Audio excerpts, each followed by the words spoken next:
മഞ്ഞളാടുന്ന ദേവിക്ക് ഞാനൊരു മഞ്ഞപ്പൂങ്കുറി ചാർത്തിയോട്ടെ. മഞ്ഞളാടുന്ന ദേവിക്ക് ഞാനൊരു മഞ്ഞപ്പൂങ്കുറി ചാർത്തിയോട്ടെ. കൊടുങ്ങല്ലൂരു നല്ലമ്മ ദേവിക്ക് മഞ്ഞപ്പൂങ്കുറി ചാർത്തിയോട്ടെ. കൊടുങ്ങല്ലൂരു നല്ലമ്മ ദേവിക്ക് മഞ്ഞപ്പൂങ്കുറി ചാർത്തിയോട്ടെ.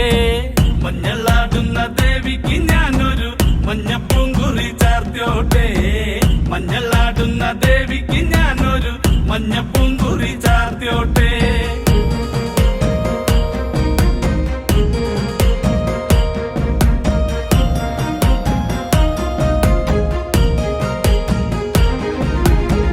മനന്നൊന്തു വിളിക്കണ നേരത്ത് മനതാരില് വന്നമ്മ. ദൂരെ നിന്ന് ചില്ലമ്പൊലി കേട്ട് അടിയന്റെ കനവാണ്. കലി തുള്ളി കരിങ്കാളി